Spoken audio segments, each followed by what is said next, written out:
Kia ora, and welcome to Constellations and All That. I'm your host, Tracy Cartwright, and together we will be exploring the world of family constellations with facilitators and clients from around the world, looking at different perspectives and experiences in the work, having a cup of tea and just chatting with some friends around their experiences in constellations. We'd love for you to join us. I hope that you enjoy this series as much as I have loved making it.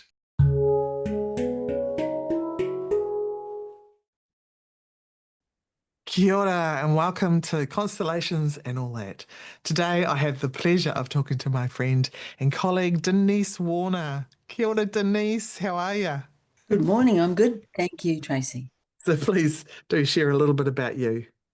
Well, I was New Zealand born and raised, but came to Australia 47 years ago when we were first married. So I've spent more than 2/3 of my life was in Sydney, and we've recently moved to the mid-north coast of New South Wales. So where my husband's retired, but I haven't. I'm, a wife, mother, and grandmother. My career has been in clinical practice as an individual couple and family therapist. But over that time, I've worn many hats. I think I have professional ADHD, actually. I'm an educator and trainer and assessor for counselling skills and professional development. I do a lot of clinical supervision with individual therapists. I run retreats. I've done that over the years. I'm a constellator now. I've integrated into my professional practice. And apart from that, I don't know, just ancestral healer and neural architect. And a bit of a travel bunny? Yes, more recently. Yes, More we recently, have been able to do quite a bit of travel. And last year I went to Portugal to the 10-day intensive for constellation work, and I was able to meet, and fangirl people that I've got their books and I've seen their training, like Judith Hemming and Stefan Hausner and Berthold, and so that was fabulous. So I try to integrate some of my travel with going to different constellation events. It's become somewhat of an addiction. Yeah, it does, doesn't it? Yeah. I like that fangirl. Yeah, I've done some fangirling myself. And also when you're traveling, I know that you have a wee fascination with pools. Yes, I have a list of fabulous pools of the world that I want to swim in. So I do tend to plan my travel around specific pools so I can, get in them, swim and enjoy them. So I've got a list of 50 and I've done 30 so far. That's amazing. Yeah. I've seen quite a few of them. So, and there's one behind me. For those that can see me, I have an image behind me of a beautiful pool that you have actually swum in.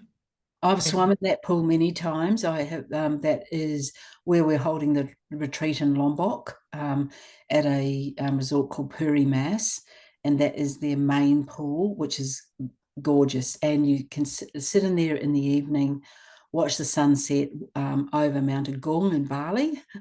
Well, you can't see it in that photo, but they also have another pool up at the village, which is equally as beautiful. So I do enjoy getting in there when we are over there, and I've probably been there about maybe 6 or 7 times. Yeah. Yeah, and soon to be the 8th. So you and I and Susan Alschwager are heading over there in September. With a range of intrepid souls that are joining us. Should be a lot of fun. That have felt the call. Yeah, it should be lots of fun because we always have a good laugh together, eh? Yes, yeah. Love your sense of humour. So tell me, or tell the viewers, please, the listeners, how did you meet constellations? When was your first experience of it? Well, I was in Borders bookstore in 2009, and there's a little book on the shelf by Joy Mann. I didn't have a lot of cash back then, and I sat down on one of those little footstools and I read the book because I couldn't afford to buy it. Really, it stayed with me. I had a fascination with it, but I didn't do a lot about it at the time. There was a lot going on in my life.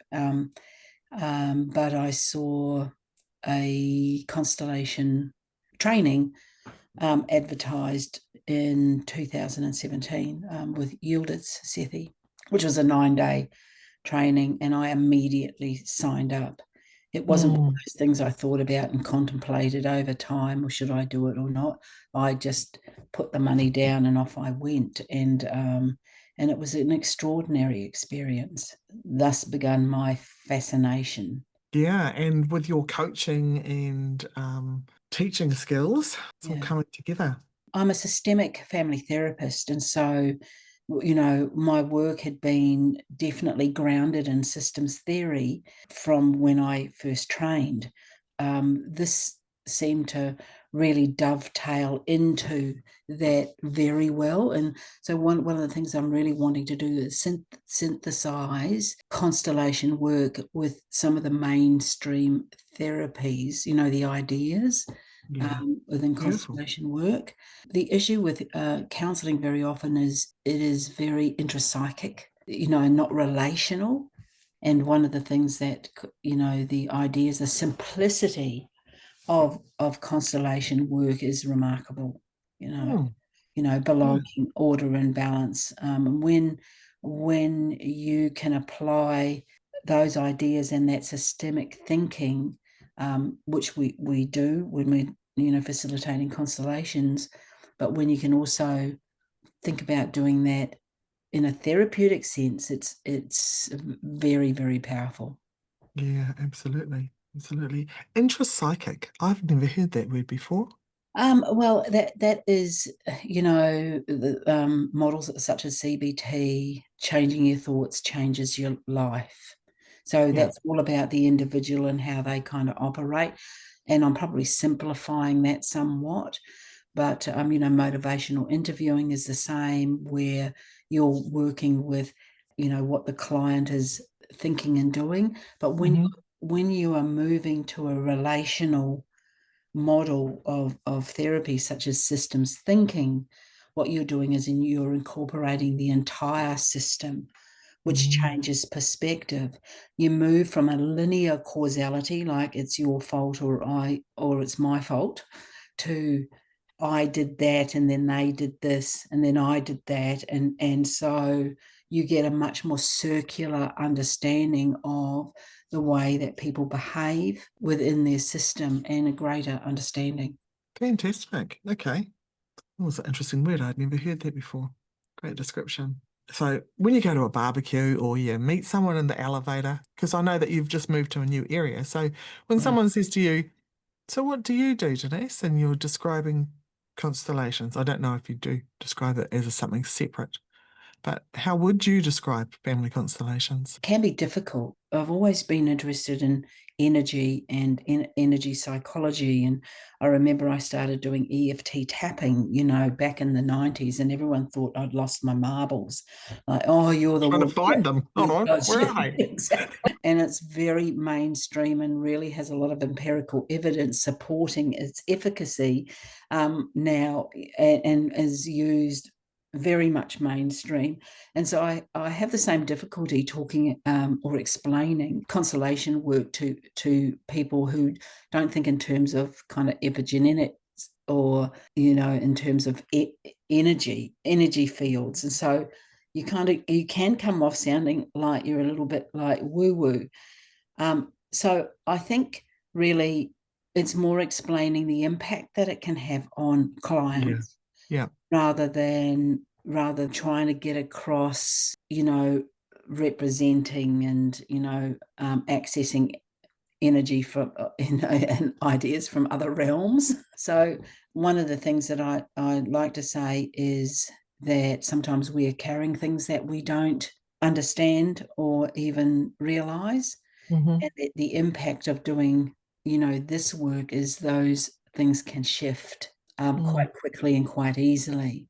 And what we're doing really as therapists, or facilitators, well, as a counselor, one of the things I'm doing is being a resonant witness, obviously. But the other thing that we do is we are looking to either change perspective or behavior, the viewing or the doing. Yeah.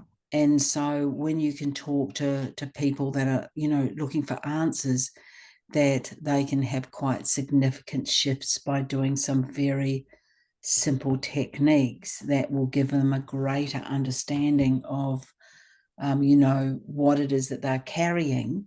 And the implications of that is that they can feel clearer, have greater understanding, and not to be carrying issues, moving forward. So more the Yeah. impact on clients than the explanation of the model. And you're running workshops? At present, I haven't been. I will be doing more. We've just kind of established ourselves on the coast. I That's right. do run a lot of workshops, and I was running them in Sydney. What I did was, when I first started doing facilitating, I wanted to be able to practice on people. So I told all my counselling students I was starting a neuro learning group, and they were all fascinated by it and got a lot of different shifts and greater understanding. So that was really useful. But yes, I will be running more workshops here on the mid-north coast as we move Yeah. forward. Yeah. Wonderful. It's so needed. This work can come in from so many different angles. Hey. Yes. Yeah. Yeah. Beautiful. And I'm sure that they're going to realize what a treasure they've got with you in the area as well. Well, one of the things that I have been doing, because I supervise a range of clinicians and teams in therapeutic work, and I do all of that by Zoom. But one of the things I have introduced to all the supervisees are the ideas, constellation work, and the belonging, order, and balance, etc. And so in supervision, when supervisees have a case that they are a little bit stuck in, sometimes we can use some of the techniques, and they gain a greater understanding. So it's been very useful. Fantastic. Do you have favorite facilitators other than? Oh yes, well, Judith, obviously. I took a picture of her at the Portugal, It's right. yeah, with me in it, with her over my shoulder. And then I actually got the courage to ask her, could we have a photo together? Uh, you know, she's remarkable, really remarkable. Stefan, obviously, in his work with physical health. Yeah. Um, Yeah. He's when I fangirled him. I yeah. remember taking my book over to Australia with me, him being really nervous and saying, "Would you sign my book for me?" I remember also meeting Sarah Payton, who does extraordinary Mm. work, and she does a lot of work around sacred contracts that we make with ourselves. And I was really looking forward to doing her workshop. But I walked in to the very first workshop that we were doing at the Constellation Intensive, and with Elena Vasilago from Russia. Mm. And there was Sarah sitting there as her interpreter. And I just went, "Hi, Sarah," like this crazy person. And afterwards, the other extraordinary thing about Sarah is that she remembers everybody's name. Yeah. So she would see me and go, "Hello, Denise." And I remember we did a workshop at the inn, and there were about 120 people in this workshop, and she knew everybody's name. That's something that is just really taken off in the last 15 years, the neuroscience and trauma, definitely. Yeah. And Mark Woolen, what a generous trainer he is. And his work was fascinating, changed the way that I see individuals and work Mm. individually with clients. Yeah. Fantastic. Is there anything that you feel that you want to share with the listeners? One of the things that I think that I've found in 25 years of clinical practice is very often that clients don't fully understand the implications of the things that really impact on them. And when they think about their stories and their family stories, because one of the things that I would routinely do when I see any client is a three-generational genogram, which I would use to conceptualize and think about what may be happening for them within their wider system. And what, clients have family stories, and they become just a part of the fabric of the Mm. family life. And very often, they don't really truly think through the implications of that story. And so what I like to do is kind of exoticizing the domestic, is getting them to see that story through different eyes. Yeah, wow. Yeah. Because For we can filter it down, right? We can not even, it's just there, it's just blended into our reality without it being something important. Well, for example, when I was very, very little, I spent a lot of time with my grandparents, and my great aunt lived with my grandparents, and everyone talked about her like she was a little bit crazy.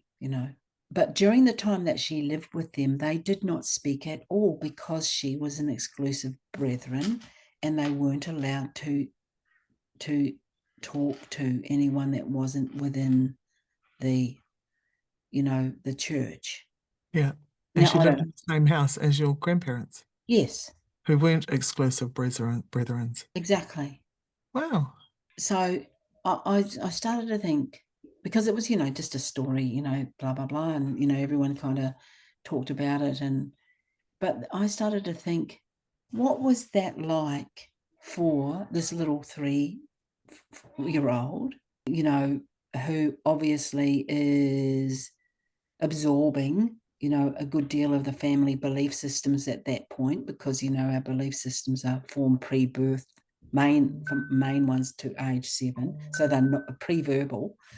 Yeah. What sense does odd arrangements where people aren't communicating and moving around the house, and, and what that, Hold on, you froze there for a minute. Can we go back to yeah, the 3-year-old? yeah, what sense that little person made of that very odd Mm. arrangement. As a 3-year-old, Yeah, were you able yeah. to interact with your great aunt? Look, I'm sure I did. I don't have, I remember, I knew which bedroom was hers, and I knew I wasn't allowed to go in there, but I don't have any, particular recollection of interactions. But, she's, I guess, like this other person moving silently around the house. That's fascinating. Did she cook all her own meals and did all of those things herself? I don't remember that, and the family didn't really talk about it that Yeah. much. But when people have those sorts of things that happen in their family, when you go back and you start to think about the implications and what that meant, and what people told themselves about it, how they made sense and meaning of it, Mm.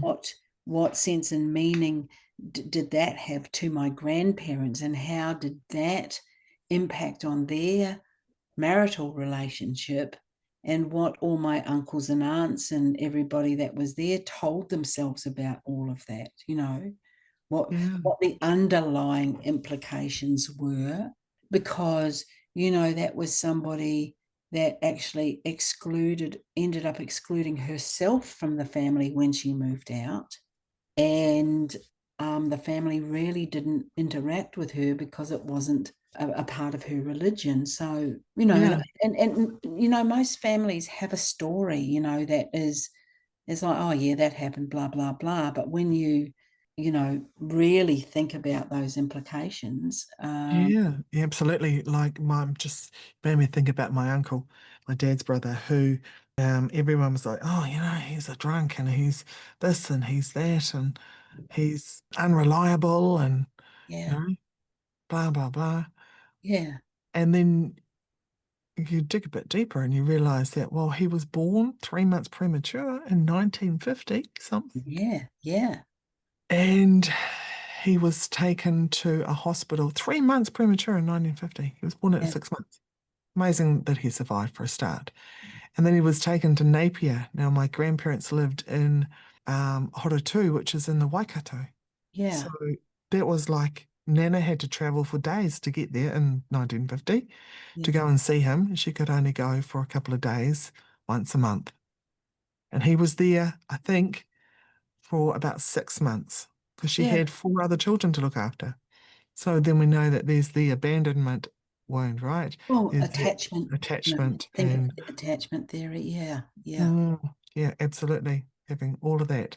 So yeah, I have a deeper understanding through this work of the reasons why, some of the reasons why he was like he was.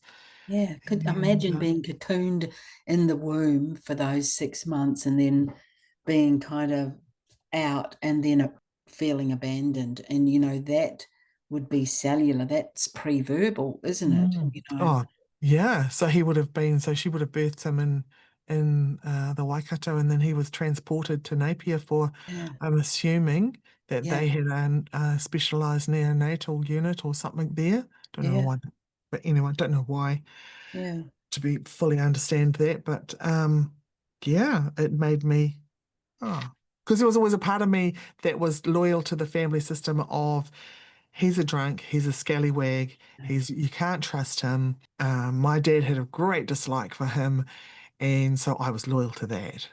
and then And then I was like, actually, there's this guy's been through a shitload of trauma.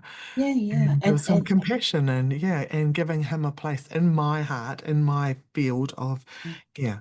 absolutely, because when you can look at it through that lens, then you can go, of course. How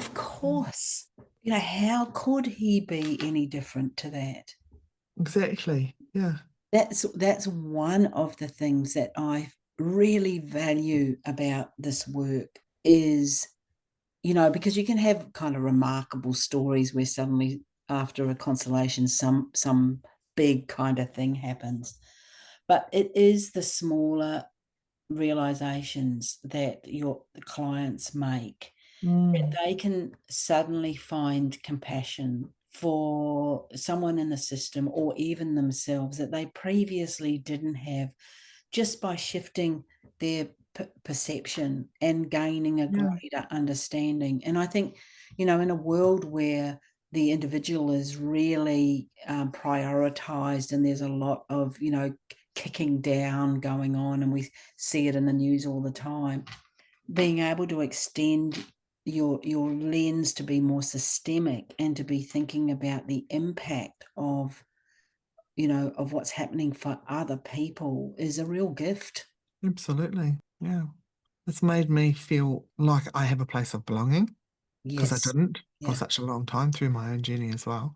Yeah. But and being able to say yes to my parents, my family system. I'll never Yeah. forget, and this pops into my head quite randomly at times, that I remember my nana saying to me once, families really, well, I must have been having an argument with my dad, and I'd gone to her place. And because I'd spent a lot of time with her when I was young, because I'd been unwell with rheumatic fever when I was Yeah. 9, and they lived not far from mum and dad. So, and she'd been quite. The family had this story about she was the whipping mama because she would whip people. She had whipped her children with the jug cord. Yeah. And she was seen running down the road and like losing it and whipping the whipping mama they called her. Mm. But for me, she was very gentle and very kind. And anyway, back to when I was having this meltdown about family, and she was like, "But family's really important. He's your father." He's not my father. I remember I was like breaking all, as far as I was concerned, I was disinheriting him from my life. But then as I've matured a little bit and understand this work and have been able to say yes, Yeah. yes, he's my dad, and yes, it's really important to belong. And yeah, the pain that I was experiencing from him, he'd experienced in his, he'd experienced a lot in his life, and my nana, she'd lost the whipping mama, she'd lost her mum when she was 11, Yeah. and so there was just this flow-on effect of Yeah. um pain that was rippling down. Yeah. So she reminds me every now and then energetically. I But have all two family's things. important. Okay. I have two things that I say to people as you know, a kind of classically trained systemic family therapist. One is family is not a word; it's a sentence. And a lot of people say to me, "Oh, you know, you must have your family sorted out being a family therapist." And I say, "I'm the only one that did the course. You know, none of the rest of them did the course." So, you know, there are just so many layers Yeah. within a family. Everyone is born into a different family. You know, the conditions are different every single time. You know, a new child enters a family, and then we have all the ancestral stuff as well, plus the nature versus nurture. You know, it's very complex. One of the things you know that is really useful is to have an examined life. You know, is to think about the belief systems that you've incorporated, thinking about the experiences your parents and grandparents and great grandparents have had, and how you know how they've managed what resources that we have from them, not just the kind of ancestral trauma we get, but the resourcefulness and the conditions that they've had to actually manage, you know. What are some of the gifts that you've been able to receive from your family that you can? Well, I think, you know, one of the things is it's given me a great independence, particularly, you know, leaving my hometown. I grew up in the dairy farming community in Taranaki, in a small, you know, west coast town, and came to Sydney when Yeah. I was 21. You know, and pretty naive. Didn't really have a lot of external experience, so you know, I sort of had some family support in that, in that I, you know, kept a connection. But, you know, I think that gave me a certain independence. My grandfather was the first to be born in New Zealand. My great grandmother was pregnant with him when they sailed from England. They arrived in Wellington and got on a small packet and came up to New Plymouth, and so he was one of 14, and he was, I think, the ninth to be born, and the first one to be born in New Zealand. So when you think about the resilience it must have taken for that family and that grandmother, they buried a couple of children at sea. You know, it wouldn't have been a comfortable journey. They weren't wealthy people. The fortitude and the stoic stock of Mm. that, and then starting off in a new country, and you know, just getting by and making do. You know, so Yeah. you know, and that's on one side of my family tree. So just that, keeping on going no matter what. um, you know, stoicism, I think are resources that I've embodied. And what about your humor? You have to develop that. It's you know, I don't know whether that's because of or in spite of my family, you know. Uh, yeah, I love your humor. I'm so quick-witted. Yeah, yeah. Have you got any examples of anything that you've read, anything that you've experienced or witnessed that you could share that, as I always ask, that does not going to cross any confidentiality lines, or because people love to understand or to know a little bit more about how it can be experienced. Yeah, yeah. Well, there's a few. One of them was a constellation I did with a woman whose brother wasn't talking to her and hadn't spoken to her for 6 months. And when we set up the family, it was obvious to me that, and to her, that her mother had, you know, removed herself and was, you know, off off in the distance with her back to the family, looking out the opposite direction. But all of the brothers in the family were in a circle around the rep, looking at her. So she'd stepped in to her mother's place.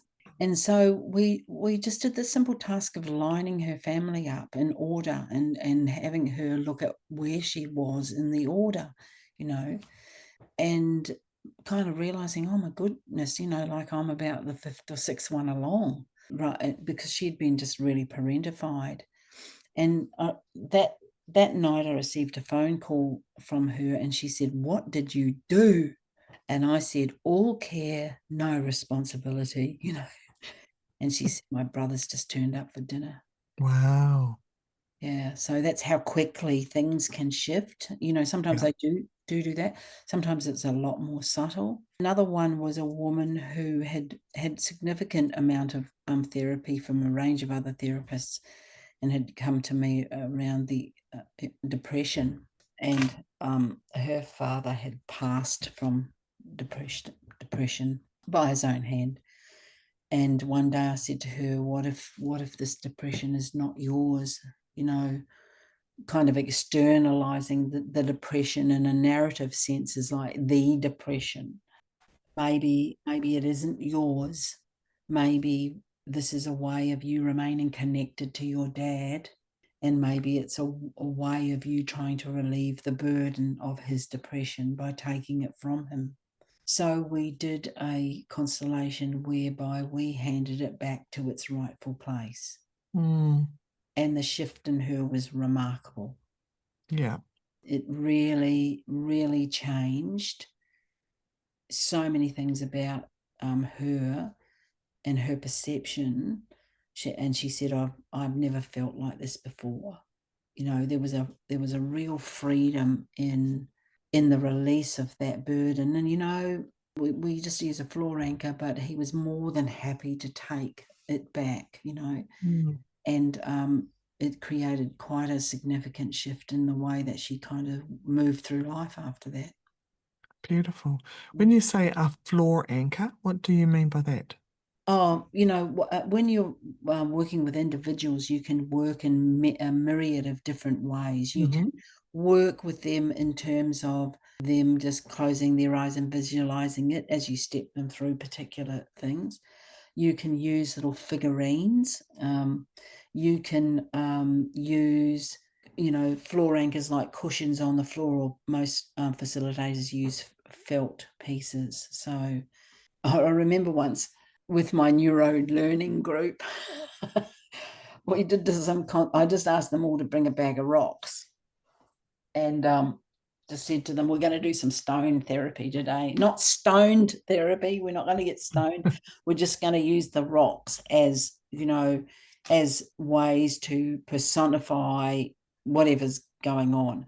So all I did was I asked one person to set up the rocks as their family or an issue they had in their family, and the other person was only allowed to ask kind of therapeutic questions, curious, neutral questions, not offer suggestions, nothing. It's just like, oh, what's that doing there, and how come you've put that there, and if you move that somewhere, where would you move it? Just simple questions like that. And it was remarkable. I gave them very little instruction, and they did this work, and everyone got so much out of it. So much so, one of my students, who was a therapist, was seeing a client or a couple in their next session, and she did some work with stones. And she talked to her line supervisor at work about it, who had supervision with my supervisor. And then my supervisor said to me the next session I had with her, "I hear you're a really good stone therapist." And it was just simply... Is that on your resume? Yeah, I'm a stone therapist. It was remarkable because just you using objects and just asking curious, neutral questions, rather than offering advice or coming up with your own interpretation of what's going on. And that's one of the things that we have to do as facilitators and counselors, is to not offer what we think should happen, is to stop rescuing, is to make just neutral inquiry and remain curious. So you can use anything. I did some work with Michael Reddy as well before he passed away, and he did a lot of work with altars and just grabbing objects from around the house. And I remember doing that with a client once, and I just said, grab random things around you to represent members of your family. And she grabbed it for one of her sisters. She grabbed a vase, and she said, "Oh, it's got a dead battery in it." And I said, "Oh, okay." I said, "Tell me a little bit about your sister." And she said, "Oh, she's really low in energy." I just thought the objects that she hadn't consciously thought about it. The objects that she had chosen really suited. There was a little square steel clock for one of her siblings who was very structured and not warm. So it was just interesting watching that process as people, intuitively grab an object that really suits the personality of who they're trying to personify. Absolutely. Yeah, I often invite people to find objects around the house, and it's quite amazing what people come up with. Yeah. And my floor anchors, as you call them, because that was a word I hadn't heard before. I was like, floor anchor. Okay. I have these vinyl discs. And silver ones and gold ones, but on the back of it's grey, so you kind of get a selection of colours, and they're great because you can stand on them. They're easy to clean. I thought about the felt ones, but I have a four-legged assistant who is quite hairy and sheds a lot, so we've opted out of. Mark Woolen uses floor anchors in the shape of feet in all different sizes. So he's got, people tend to cut them out of like yoga mats, and so they are really kind of resilient, and so you can have a set of all different size feet, and that's fascinating to work with as well. Brilliant stuff. There's so many different ways that we can do this. Yeah, absolutely. And working online, you can you can set up another camera for Zoom that is looking at the surface level of the field that you're using to set those objects in. Or I've just done that over the weekend with my trainees. Or there are a range of other, you can use a whiteboard. Sarah Payton uses a whiteboard and she draws all over it. But there are some constellation tools that also, online tools that you can use. I think Cecilio, what's his last name? He has one, and there's another one as well that clients can interact either in groups or individuals. So, there's some really excellent tools that can be used for distance work, and it's equally as impressively shifting energies as the group work face to face.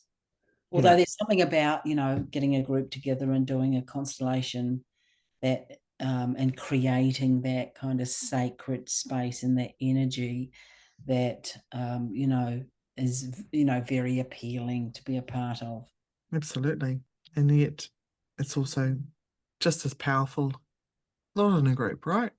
Have you seen the ripples within your family system as you're working?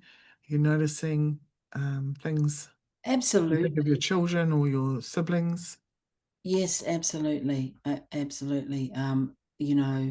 The shifts, sometimes they can happen really quickly, and you get almost like immediate feedback, and other ones will happen slowly over time. But I think it's also the internal shifts and the way that you can change perspective that is the most significant, is being able to understand something from an another perspective, that Yeah. you hadn't seen it before. Is also really layered. It can be kind of a complex process, allowing that to settle and to work through it. But, I have seen that, and I've definitely, from a personal perspective, as a parentified child, being able to not pick up the burdens and seeing those shifts within the family. And, obviously we have no control over how other people respond to that. Yeah, and I think this week shows you too the different things that we take on, right? So you can have different members of your family, siblings, and they'll have very different experiences in the family, Yeah, and maybe they've taken unconsciously taken on different roles. And you would think that if you're talking to them, they were from two different systems. absolutely. Mm. Absolutely. You can sit around with your siblings and all talk about the same event and have a very, very, very different perspective. And what people tend to do is go, that's not how it happened. And Mm. so, we can have all. My way's the right way. Exactly, exactly. But for that person, and this is what I do in couple therapy or family therapy, is I say, do you have a similar or different perspective to that? I never say, do you agree or disagree? Mm. Because you're only going to end up being the ref, let's face it. That's also introducing the idea to the clients that, oh, okay, you can have multiple perspectives and that's okay. Because that might not be something that they've ever experienced in their reality growing up either. Exactly. And so, people are either right or wrong, and you did it or you didn't do it. But Mm. when you can say, what was your perspective and how did you arrive at that? You can create a much greater understanding within the family system about how come someone thinks or acts the way they do, that you wouldn't have that opportunity if you didn't stop and examine that in that way. Yeah, totally, totally. I think in this work, like you shared before, sometimes it's a really big movement or it's a little subtle movement. And I've been witness to people being disappointed that they're not having this great big movement that other people have had. Like it's not, I haven't had the big, wow, there's a big secret in my family system, or there's been a subtlety, and they've come with expectations Yeah, basically that yeah, they're going to have a big experience, and inviting them to be with it. That yeah, yeah. sometimes we have layers and we have to peel off one or two or three layers before we can get to other things. And maybe that it's just not, your system's not ready to reveal things. Exactly, but also, it is like a pebble in a lake. You don't know how far and how wide those ripples are going to go, and where, what it is that they're actually going Mm. to touch as they move, across the lake. It's so wide reaching, and it's not just, the system. It's the ripples below the surface as well, and sometimes Yeah. those things may not happen. You may not get something immediate, but down the track there's something that's shifted. What I always said to students, I'd always terrify them in the first week that I had them, not on purpose, but anyway.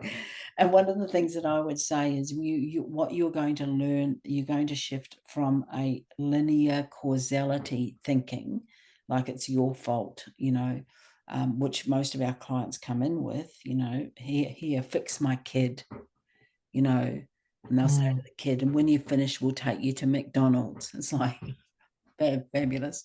But, our kids got an issue, they need to be fixed, and then we'll all go home and be happy. What parents don't understand from a systemic perspective is your child is acting in a particular way Mm. because of what's happening in the family system.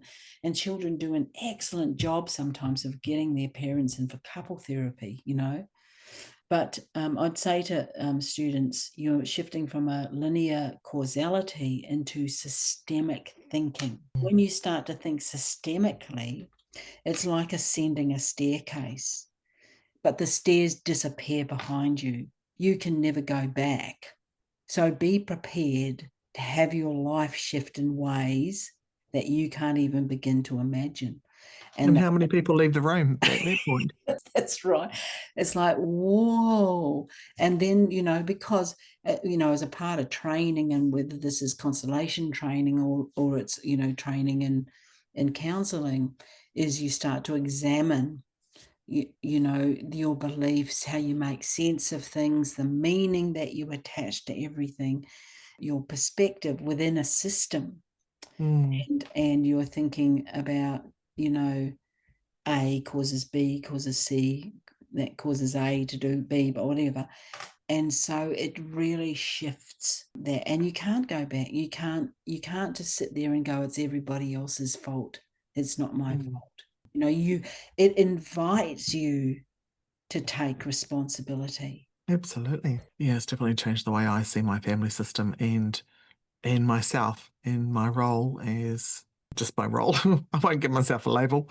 Yeah, yeah, yeah. Well, we've had a conversation about this not so long ago, Tracy. It's like it can be a hard road when you are that person in the family that is doing this work and gains that perspective. If other members of the family aren't gaining that perspective, and I hear a lot of fairly unflattering descriptions from people that are doing the work, are talking about people that aren't doing the work. And I think that can be very really judgy. We all Mm, are doing things when, as we evolve, right? But it can be difficult if you are the only person in that family system that appears to be actively doing something. it can be, but also I think that it also comes a time when it brings a sense, you can find a sense of peace in Yeah, acknowledging that they are exactly where they are meant to be, yeah, and whether they're doing the work or not, it doesn't matter. Everything is perfect alignment for them yeah, and for yeah, you. And if we're focused on them having to do the work, air quotation marks, then we're not actually being present in ourselves. We're absolutely. not focusing on us. This But is you're also handing your power over, exactly, yeah. you know, Yeah. in order for me to be okay, you have to do this. There's no power in that at all.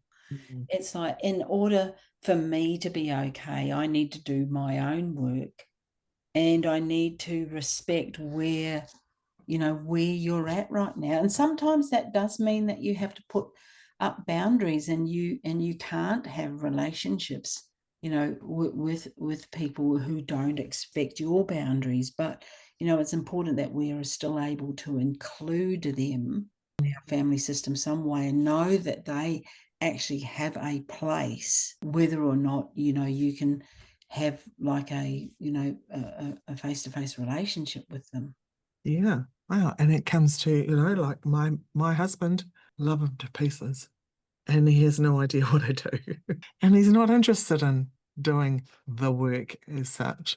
I think there's a bit of osmosis that does ripple out in our togetherness. But if I was to focus on him having to do the work to be up there with me in that way of thinking, Yeah. then I would just be like giving it all away, right? Whereas I'm doing my stuff, he's doing his, he's there, we love each other and it doesn't matter. And he's Yeah. not Yeah. doing the same thing as me. And yeah, In some way, I think he's doing, he's my rock, he's my grounded rock. yeah. Yeah. And it's the same with Rob. He's probably got 25 years clinical experience, but he's a builder. And he'd be able to tell you the ethical considerations of a range of different case presentations. But if you asked him to sit in the chair, or stand up and do a constellation thing, he'd run for the hills, like That's why him and Pete are going fishing and golfing, right? fishing and golfing when they're in Lombok, yes, and Yeah. a lot of lying around the pool, no doubt. Hopefully they get to relax and just enjoy it and reap the benefits Yeah, yeah, of definitely. having two amazing wives, like, Lucky, lucky them.